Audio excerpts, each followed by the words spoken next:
Welcome to studio and Telugu. ముందుగా headlines. ఏపీలో ఉచిత ఇసుక పంపిణీ అంతా ఒత్తిదే.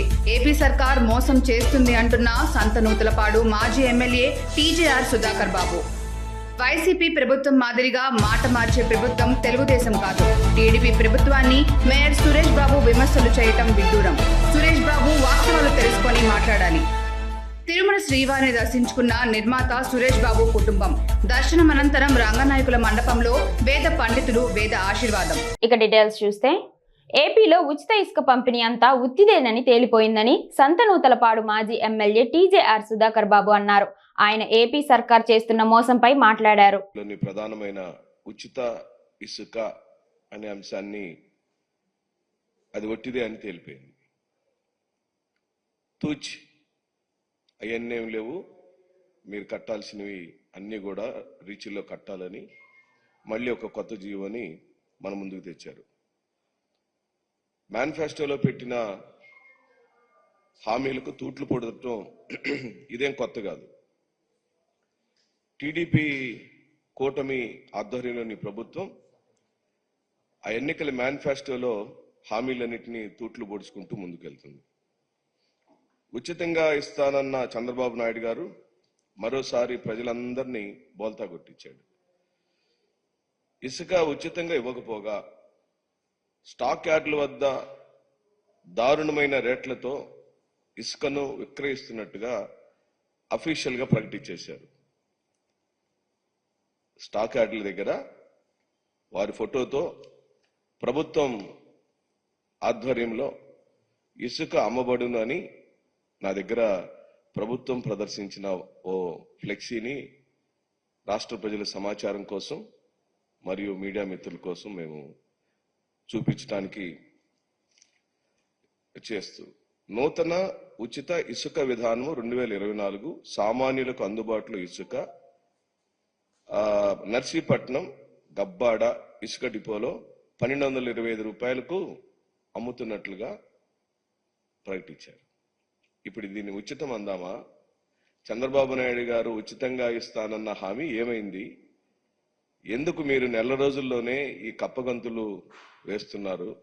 కారణం ఏంటో ఈ రాష్ట్ర ప్రజలకు చెప్పమని ఈ సందర్భంగా నేను వైఎస్ఆర్ కాంగ్రెస్ పార్టీ తరఫున మీ అందరి ద్వారా డిమాండ్ చేస్తూ, వైఎస్ఆర్సీపీ ప్రభుత్వంలో ప్రజలు చెల్లించిన ధర నేరుగా ప్రభుత్వ ఖజానాకి సుమారుగా 750 కోట్ల రూపాయల ఆదాయం వచ్చింది.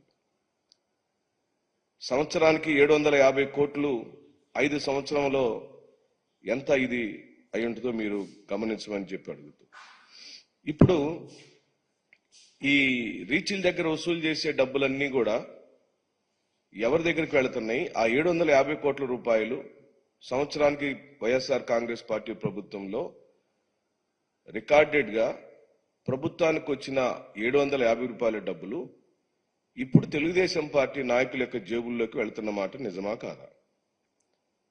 ఇసుక విషయంలో చంద్రబాబు చేసినట్లుగా మోసాలను ఎవరు చేయలేరు. గత ప్రభుత్వంలో 2014-19 కాలంలో వాళ్ళు చేసిన ప్రతి వైలేషన్, ఇసుక తవ్వకాల విషయంలో కానీ, అనేకమైన జీవోలు రిలీజ్ చేయడంలో కానీ హైకోర్టు తప్పుపట్టింది, గ్రీన్ ట్రిబ్యునల్ తప్పుపట్టింది. 2019లో ప్రజల యొక్క తీర్పును కూడా తెలుగుదేశం పార్టీ ఎదుర్కొంది. అయినా కూడా ఇప్పుడు మళ్ళీ అదే పాలసీ, అంటే 2014-19 కాలంలో ఎలాంటి పాలసీని తెలుగుదేశం పార్టీ అధికారంలో ఉండినప్పుడు ఆ రోజు చేసిన పాలసీనే ఇప్పుడు మళ్ళీ ఉచితం పేరుతో తీసుకొచ్చారు. ఉదాహరణకు చంద్రబాబు నాయుడు ప్రభుత్వం కొన్ని డిపోలో ప్రకటించిన రేట్లను పరిశీలిద్దాం. అనకాపల్లి జిల్లా నర్సీపట్నంలో డిపో దగ్గర ఈ ప్రభుత్వం 1225 రూపాయలకు ఇసుకను అమ్ముతున్న మాట నిజమా కాదా? విశాఖపట్నంలో ఉన్న అంగనంపూడి డిపో వద్ద టన్ను ఇసుకకు 1394 రూపాయలతో అమ్ముతున్న మాట నిజమా కాదా?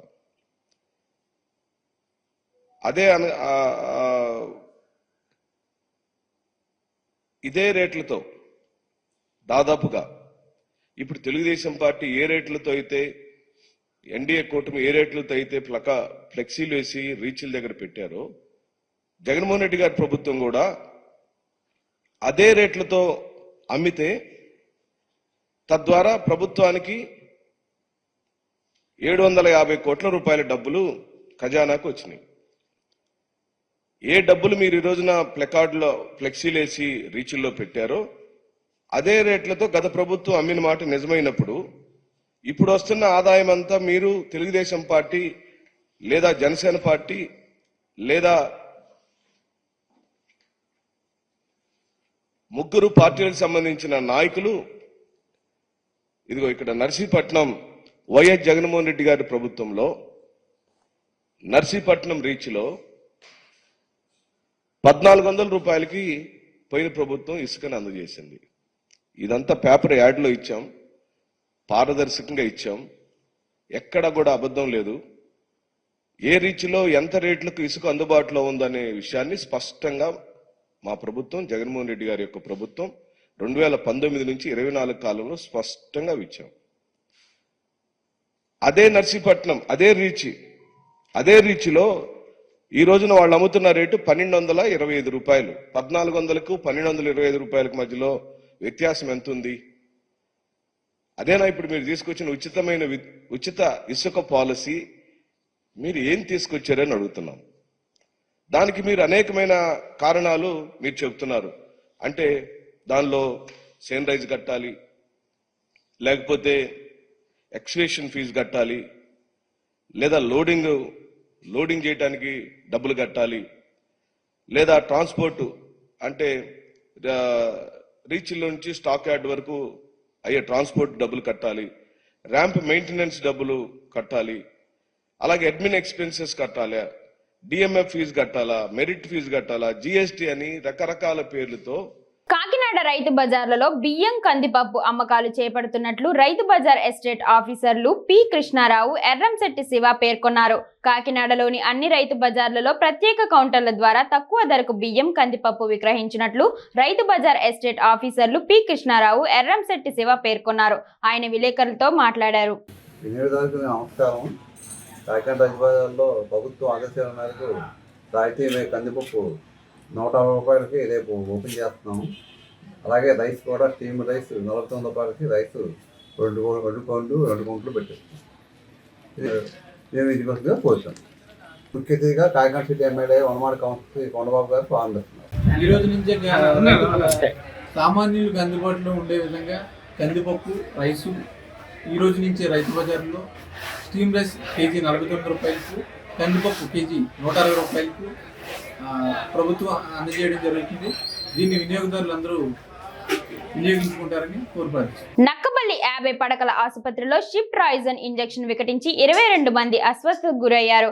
డ్యూటీ డాక్టర్ జయలక్ష్మి ఈ ఇంజెక్షన్లు చేసినట్లు తెలిపారు. గత 4 రోజులుగా ఇన్ పేషెంట్లు ఉన్నారని, వారికి రెగ్యులర్ గా ట్రీట్మెంట్ జరుగుతుందని పేర్కొన్నారు. ఈ ట్రీట్మెంట్ లో భాగంగా ఇంజెక్షన్ ఇవ్వటం జరిగిందన్నారు. పేషెంట్లకు ఇంజెక్షన్ ఇచ్చిన వెంటనే అంబులెన్స్ లో అస్వస్థతకు గురైన 22 మందిని అనకాపల్లి ఏరియా ఆసుపత్రికి తరలించడం జరిగిందని తెలిపారు. అనకాపల్లికి తరలించిన పేషెంట్లు అందరూ పరిస్థితి బాగానే ఉందన్నారు. ఈ విషయం తెలుసుకున్న Narsipatnam in-charge drug inspector Kalyani సంఘటన స్థలానికి చేరుకున్నారు. ఈ సందర్భంగా ఆమె మాట్లాడారు. మాది నక్కపల్లికి, నా పేరు రామకృష్ణ. నిన్న ఉదయం మా అబ్బాయిని నక్కపల్లి గవర్నమెంట్ హాస్పిటల్ తీసుకెళ్తే బ్లడ్ టెస్ట్ చేసి మీ అబ్బాయికి బ్లడ్ తక్కువ ఉంది, వైట్ కణాలు డౌన్గా ఉన్నాయి, జాయిన్ చేయమని అక్కడ డాక్టర్గా చెప్తే మేము జాయిన్ చేయడం జరిగింది. జాయిన్ చేసిన తర్వాత బాబు జాయిన్ చేసిన కానీ నైట్ వరకు బాగున్నాడు. ఆ మొత్తానికి సిప్ ఎక్కి దేనికి 7:30-8 గంటల ప్రాంతంలో రోడ్స్కి వచ్చిన మేడం కానీ ఉంది నర్స్ కానీ వచ్చి ఒకరికి ఇంజక్షన్ చేసుకుంటూ వెళ్ళారండి.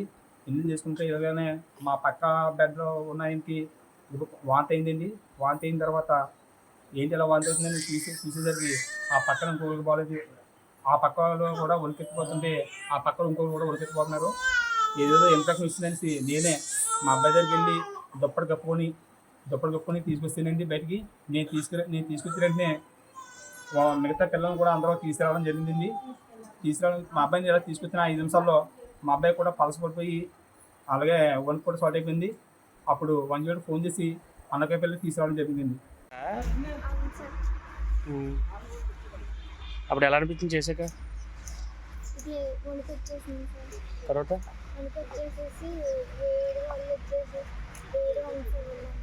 తగ్గుతలేకపోయింది సార్. మరి ఎప్పుడు తగ్గింది నీకు?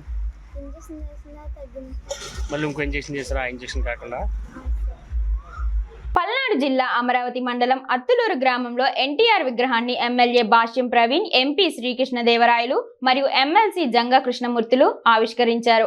మాజీ ఎమ్మెల్యే మక్కెన మల్లికార్జునరావు, మాజీ మార్కెట్ యార్డ్ చైర్మన్ వెన్న సాంబశివరెడ్డి, టీడీపీ, జనసేన, బీజేపీ నాయకులు, కార్యకర్తలు ఈ కార్యక్రమంలో పాల్గొన్నారు. అనంతరం నాయకులు మాట్లాడారు.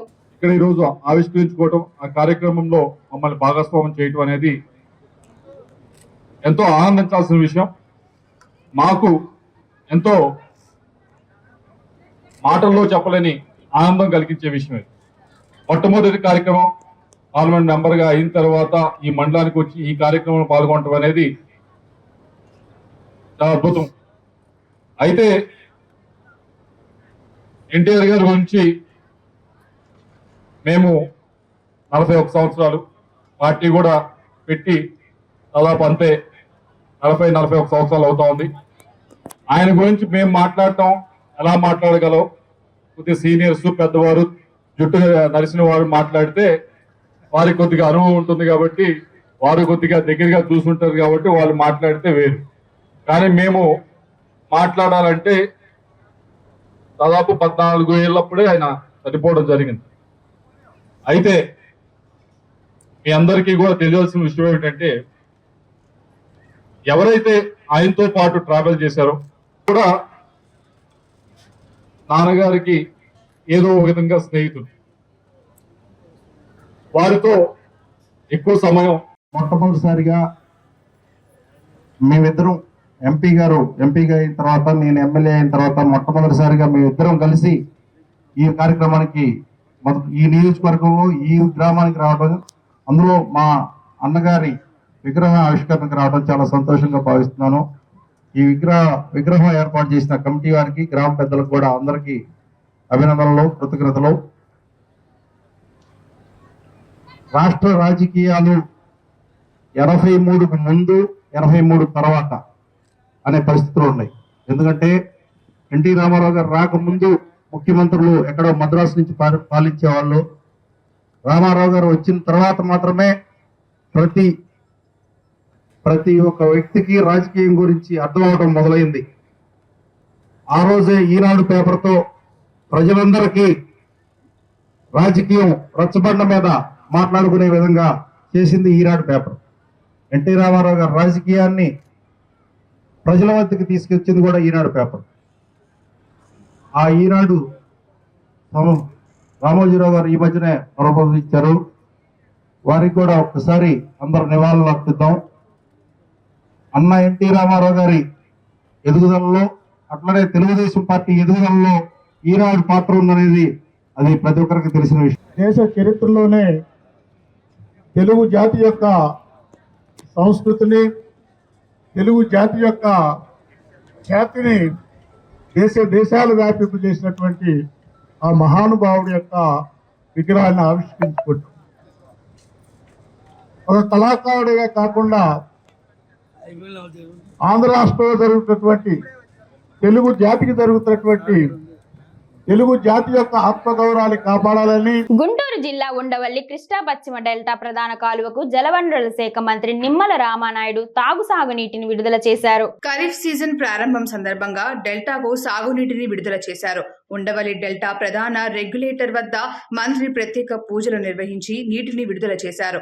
డెల్టా కింద 5.71 లక్షల ఎకరాకు అవసరమైన నీటిని విడుదల చేశారు. సాగునీటితో పాటు రేపల్లె, చీరాల, పొన్నూరు, బాపట్ల, గుంటూరు మున్సిపాలిటీలకు అవసరమైన తాగునీటిని విడుదల చేశారు. ఏదైతే కృష్ణా వాటర్ నదులు ఏదైతే అటు ఆలమెట్టి దగ్గర నుంచి ఇటు నాగార్జున సాగర్కి వచ్చే సమయం కృష్ణా డెల్టా వచ్చేటప్పటికి ఆగస్టు 2వ వారం అయిపోతుంది. మరి ఈ లోపుగా జూలై నెలలో ఇక్కడ ప్రజలు త్రాగునీరుని తీర్చడానికి, ఖరీఫ్ని కొద్దిగా ఎర్లీగా ఆకుమళ్ళు వేసుకోవడానికి అని చెప్పి ఏదైతే పులిచింతలు ఒక బ్యాలెన్సింగ్ రిజర్వాయర్ని అక్కడ నిర్మాణం చేసుకోవడం జరిగింది. ఏ ప్రభుత్వం ఉన్నా కూడా అక్కడ ఆ బ్యాలెన్సింగ్ రిజర్వాయర్ ఏదైతే ఉందో మరి అక్కడ 30-40 టీమ్స్ నీరు ఎప్పుడు కూడా అక్కడ రిజర్వ్ చేసుకుని జూలై నెలలో వాళ్ళు ఆ నీటిని కృష్ణా డెల్టాకు విడుదల చేస్తూ ఉంటారు.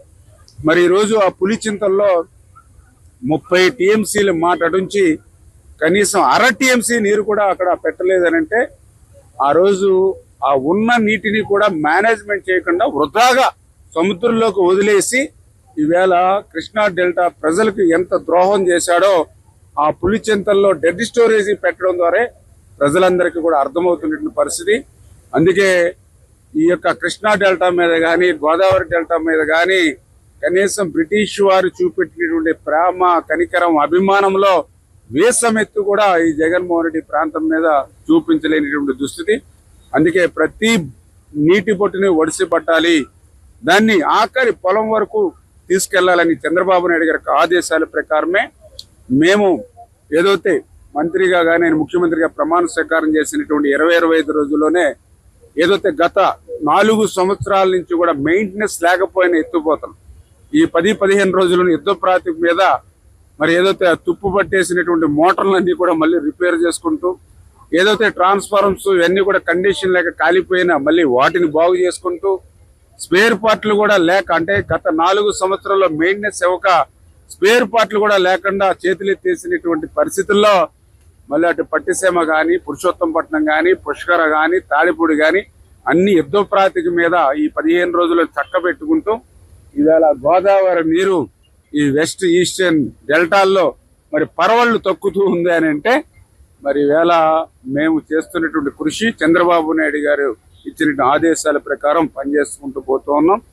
ఖచ్చితంగా ఈ యొక్క రాష్ట్రానికి, రైతాంగానికి జగన్మోహన్ రెడ్డి చేసినటువంటి ద్రోహానికి భవిష్యత్తులో అటువంటి వ్యక్తి రాజకీయాల్లో కానీ ప్రజాస్వామ్యంలో కానీ ఉండడానికి అర్హుడు కాదనే విషయాన్ని ప్రజలందరూ కూడా గుర్తుపెట్టుకోవాలని మీ ద్వారా కోరుతాం. విజయవాడలోని ఇంద్రకీలాద్రిపై కొలువుదీరిన కనకదుర్గమ్మ అమ్మవారిని Machilipatnam MP Balashowry, BPCL CMD Krishnakumar, BPCL finance director Gupta, BPCL refiner head Raviteja గాళ్లతో కలిసి దర్శించుకున్నారు.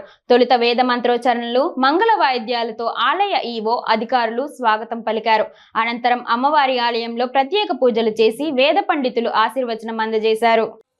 మనకి తెలంగాణ నుంచి ఆంధ్రప్రదేశ్ మనం విభజించబడిన తర్వాత, స్టేట్ డివైడ్ అయిన తర్వాత మనకి ఏపీ రీఆర్గనైజేషన్స్ యాక్ట్లో ఒక మంచి రిఫైనరీ ఇవ్వాలి అనేటువంటిది ఒక యాక్ట్లో కూడా ఉంది. మొన్న గౌరవ ముఖ్యమంత్రి చంద్రబాబు నాయుడు గారు ఢిల్లీ వచ్చినప్పుడు మనకున్నటువంటి హక్కు ఏపీ రీఆర్గనైజేషన్ యాక్ట్ లో ఉన్నటువంటిది రిఫైనరీ కావాలని చెప్పేసి గౌరవ ముఖ్యమంత్రి గారు కేంద్ర పెద్దలందరిని అడగటం, ప్రధానమంత్రి గారిని, పెట్రోలియం మినిస్టర్ గారిని కూడా అడగటం జరిగింది. దాని మీద వెంటనే కేంద్ర ప్రభుత్వం కూడా స్పందించి ఒక మంచి refinery factory, oil refinery factory ఆంధ్రాలో పెట్టడానికి దాదాపు ఒక 60,000 కోట్ల రూపాయల పైన వెచ్చించి పెట్టడానికి ప్రయత్నాలు జరుగుతూ ఉన్నాయి. సో తప్పకుండా అది మన రాష్ట్రానికి వచ్చిందని చెప్పి మనం ఆశిస్తా ఉన్నాం. మరి ఈరోజు బీపీసీఎల్ సీఎండీ గారు, అలాగే వాళ్ళ రిఫైనరీ హెడ్, డైరెక్టర్ ఫైనాన్స్ అందరూ కలిసి ఈరోజు గౌరవ ముఖ్యమంత్రి గారిని కలవడానికి వచ్చారు. ఆ సందర్భంలో దుర్గామ్మ టెంపుల్ను కూడా దర్శించుకోవడం కోసం వారితో పాటు కలిసి వచ్చాం.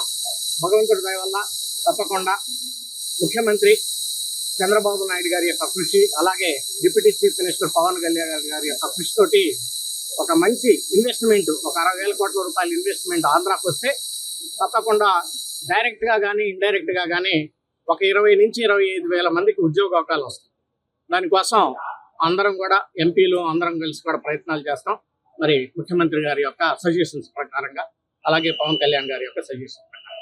బాపట్ల జిల్లాలో నూతనంగా ఎన్నికైన ప్రజాప్రతినిధులు, వివిధ శాఖల జిల్లా అధికారుల పరిచయ కార్యక్రమానికి ముఖ్య అతిథులుగా రాష్ట్ర రెవెన్యూ శాఖ మంత్రి అనగాని సత్యప్రసాద్, విద్యుత్ శాఖ మంత్రి గొట్టిపాటి రవికుమార్, పార్లమెంట్ సభ్యులు తెన్నేటి కృష్ణప్రసాద్లు పాల్గొన్నారు. వీరితో పాటు నూతనంగా ఎన్నికైన ఎమ్మెల్యేలు బాపట్ల ఎమ్మెల్యే వేగసన నరేంద్రవర్మ, వేమూరు ఎమ్మెల్యే నక్క ఆనంద్ బాబు, పర్చూరు ఎమ్మెల్యే ఏలూరి సాంబశివరావు, జిల్లా కలెక్టర్ జె వెంకటమురళి, జిల్లా ఎస్పీ వకుల్ జిందల్ ఈ పరిచయ కార్యక్రమంలో పాల్గొన్నారు. అనంతరం మంత్రులు అనగాని సత్యప్రసాద్, గొత్తిపాటి రవికుమార్, ఎంపీ టి కృష్ణప్రసాదులు మీడియాతో మాట్లాడారు.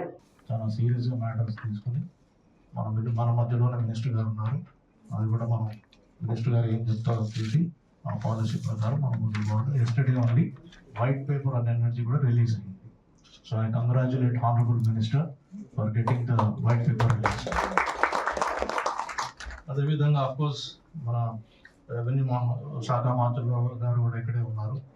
మళ్ళీ మనకి రెవెన్యూ ఏదైతే రావాలో స్టేట్కి ఎఫెక్టివ్గా, అంటే లాసెస్ లేకుండా, ట్రాన్స్మిషన్ లాసెస్ లేకుండా ఎఫెక్టివ్గా ఎట్లా రికవర్ చేయాలనేది కూడా ప్రతి ఒక్కళ్ళు ఆలోచన చేయవలసిన అవసరం ఉంటుంది, పర్టికులర్లీ రెవెన్యూ రేజింగ్ డిపార్ట్మెంట్స్. ఫైనల్గా ఏంటంటే ఇన్ఫ్రాస్ట్రక్చర్ అండ్ ఇన్వెస్ట్మెంట్ అనేది it's chicken and egg story. Infrastructure లేకపోతే ఇన్వెస్ట్మెంట్ రాదు, ఇన్వెస్ట్మెంట్ రావట్లేదు అంటే మనం ఇన్ఫ్రాస్ట్రక్చర్ డెవలప్ చేయాలి. కలిసికట్టుగా పనిచేసి ఇలా కరెక్ట్గా చెప్పారు. అన్ని జిల్లాల్లో కంటే మన జిల్లాకి మంచి పేరు రావాలంటే మనందరం కూడా కలిసికట్టుగా పనిచేయాల్సిన అవసరం ఉందని చెప్పి కూడా మరొకసారి తెలియజేసుకుంటూ, ముఖ్యంగా ఇవాళ కూర్చోటానికి మనందరం కూడా వచ్చే కార్యక్రమంతో పాటు 2-3 విషయాలు మనందరం కూడా చర్చించుకోవాలి. ముఖ్యంగా రేపు అగ్రికల్చర్ సీజన్ బిగిన్ అవుతుంది. మనకి అగ్రికల్చర్ సీజన్ అట్లానే డ్రింకింగ్ వాటర్, ముఖ్యంగా డ్రింకింగ్ వాటర్ ఒకటి తెప్పించుకోవాల్సిన అవసరం బాధ్యత ఉంది మనకి. అదేవిధంగా రేపు సీజన్కి ఏదైతే అవసరమో ఎక్కడెక్కడ అయితే కాలువలకి రేపు వర్షం వచ్చిన తర్వాత కాలువల్లో నీళ్లు పారాలి. చాలా చోట్ల గడిచిన 5-6 సంవత్సరాల నుంచి పూడిక తీయాలి, చాలా ఇబ్బంది ఉంది. మన ఈ మధ్య ముఖ్యమంత్రి గారు ఆ పూడిక తీసే కార్యక్రమం ఎక్కడెక్కడ మనం ఎస్టిమేట్ చేయాలో అవన్నీ కూడా ఇమీడియట్ గా పనులకి ఏదైనా ఉంటే కనుక అది ఒకటి ఇమీడియట్ గా టేకప్ చేయమన్నారు. గడిచిన 5 సంవత్సరాల నుంచి ఎక్కడ కూడా ఒక్క చాటు కూడా R&B రోడ్లలో కట్ట మట్టేసిన పాపానికి లేదు. వాటిని కూడా ఇమీడియట్ గా తీసుకున్నాను. వీటి మీద కలెక్టర్ గారు ప్రత్యేకమైన దృష్టి పెట్టి ఎక్కడైతే ఇమీడియట్ గా అవసరం ఉందో అవన్నింటిని కూడా తీసుకోవాల్సిన అవసరం ఉంది. వీటి మీద ముఖ్యంగా ఇంకోటి వచ్చేసరికి పవర్కి సంబంధించి మొన్న ఈ మధ్య 2-3 చోట్ల కంప్లైంట్లు వింటా ఉన్నాం. గౌరవ ముఖ్యమంత్రి గారి యొక్క ఆలోచనలు క్షేత్రస్థాయిలో తీసుకెళ్ళడానికి ఉపయోగపడే విధంగా ఈ యొక్క పరిచయ కార్యక్రమం ఏర్పాటు చేసుకోవడం, ఒకరికి ఒకరు పరిచయంతో పాటు ఒక అవగాహన తెచ్చుకొని ఈ ప్రాంత అభివృద్ధి కోసం ఏదైతే ఒక లక్ష్యంతో అందరూ కూడా కలిసికట్టుగా పనిచేయాలి, ఈ జిల్లాని నంబర్ 1 గా తీసుకెళ్లాలని చెప్పేసి ప్రతి ఒక్కరికి కూడా తప్పగా ఉందో అయితే కరెక్ట్ గా చెప్పారు. నియోజకవర్గంతో పాటు ఈ యొక్క జిల్లాని నంబర్ 1 గా తీసుకెళ్లాలి అంటే ఈ జిల్లా స్థాయిలో ఉన్నటువంటి ప్రతి ఒక్క అధికారులు కూడా చిత్తశుద్ధితో పనిచేస్తే సాధ్యమవుతుందని చెప్పేసి ఒక టీం వర్క్ గా అందరూ కూడా పనిచేస్తేనే ఒక ప్రోయాక్టివ్ మోడ్ లో మనం ముందుకు వెళ్ళగలని చెప్పేసి కూడా తెలియజేసుకుంటూ, ఏదైతే గౌరవ ముఖ్యమంత్రి గారు ఇప్పుడే మంత్రివారు చెప్పినట్టుగా 12వ తారీఖున చార్జ్ తీసుకున్న 13వ తారీఖున 5 అంశాల మీద సంతకాలు పెట్టారు. ఒకటి మెగా డిఎస్సి, ఈ రాష్ట్రంలో యువతకు ఉద్యోగం కల్పించాలనే లక్ష్యంతో 16,347 ఉద్యోగాలు కల్పించే విధంగా మెగా డిఎస్సి. అలాగే ఏదైతే ల్యాండ్ టైటిలింగ్ యాక్ట్ ఉందో ప్రజల్లో చాలా అపోహ ఉండింది, ఏమవుతుందా ఏంటా అనేది, దాన్ని పూర్తిగా రిపీల్ చేయడంతో పాటు ఏదైతే పాస్బుక్స్ అన్ని కూడా ఉన్నాయో అవి కూడా రీప్లేస్ చేసి మార్చే విధానంగా కూడా రూపకల్పన చేస్తా ఉన్నాం. నూతనమైన పాస్బుక్లు వస్తాయి, అవి కూడా కరెక్ట్గా చేతుల మీదుగా నూతనటువంటి దస్తావేజులు అవ్వచ్చు. అలాగే పాస్బుక్ కూడా రాబోయే రోజుల్లో ఇవ్వతా ఉన్నాం. అలాగే పెన్షన్ అందరికీ తెలుసు, 35 రూపాయలు ఉన్నటువంటి పెన్షన్ 200 రూపాయలు చేసినా, 200 రూపాయలు 1000 రూపాయలు చేసినా, 1000 రూపాయలు 2000 చేసినా, 2000 రూపాయలు 3000 చేస్తానని చెప్పిన ఈ రోజున దాన్ని 4000 రూపాయలు చేసి, ఏదైతే ఏప్రిల్ 1న ఎండాకాలంలో చెప్పి వర్షం పడుతుండగా మొన్న 1వ తారీఖున అందరు అధికారులు ప్రతి ఒక్క ఇంటికి వెళ్ళి ఇచ్చారు అంటే అది చంద్రబాబు నాయుడు గారి యొక్క సమయంలో జరిగింది. గతంలో కూడా ఈ రోజు కూడా వారు చెప్పినట్టుగా 3 నెలలది కలిపి 7,000 నిజంగా చాలా సంతోషకరమైనటువంటి విషయం. దాంట్లో పాలు పంచుకున్న మీ అందరికీ కూడా నేను కృతజ్ఞతలు అభినందనలు తెలియజేస్తా ఉన్నాను. వైసీపీ ప్రభుత్వం మాదిరిగా మాట మార్చే ప్రభుత్వం తెలుగుదేశం ప్రభుత్వం కాదని టీడీపీ రాష్ట్ర కార్యనిర్వాహక కార్యదర్శి హరిప్రసాద్ తెలిపారు. వైసీపీ నాయకులు ఇసుకను ఇతర రాష్ట్రాలకు తరలించారని, ప్రజలకు కార్మికులకు ఇసుక దొరకక ఎన్నో ఇబ్బందులు పడ్డారన్నారు. టీడీపీ ప్రభుత్వాన్ని మేయర్ సురేష్ బాబు విమర్శలు చేయడం శోచనీయమన్నారు. మేయర్ సురేష్ బాబు వాస్తవాలు తెలుసుకొని మాట్లాడాలన్నారు. వైఎస్ఆర్సీపీ పార్టీని ప్రజలు తరిమి కొట్టారన్నారు. నిన్న మేయర్ సురేష్ బాబు గారు ప్రెస్ మీట్ పెట్టి దయ్యాలు వేదాలు వల్లించిన విధంగా మాట్లాడడం జరిగింది. వాళ్ళ ఎంపీ అయితేనేమి, ఎమ్మెల్యే జగన్మోహన్ రెడ్డి గారు అయితేనేమి రాజీనామా చేస్తారని చెప్పి ఎల్లో మీడియా పబ్లిసిటీ చేస్తానని చెప్పడం సిగ్గుచేటు. వాళ్ళ సొంత మీడియానే పబ్లిసిటీ చేసుకుంటూ ఎంపీకి రాజీనామా చేసి ఎమ్మెల్యే పోతాడు, ఎమ్మెల్యే రాజీనామా చేసి ఎంపీకి పోతాడని చెప్పడం జరిగింది. గతంలో కూడా వివేకానంద రెడ్డి చనిపోయినప్పుడు హార్ట్ అటాక్తో చనిపోయినాడని వాళ్ళ మీడియానే పబ్లిసిటీ చేసింది. వాళ్ళకి అలవాటు ఆ విధంగా పబ్లిసిటీ చేయడం. తెలుగుదేశం పార్టీ నాయకులు కానీ మీడియా కానీ వాస్తవాలు తెలియజేసేదే మా మీడియా అన్నీ కూడా వాస్తవాలే తెలియజేస్తారు.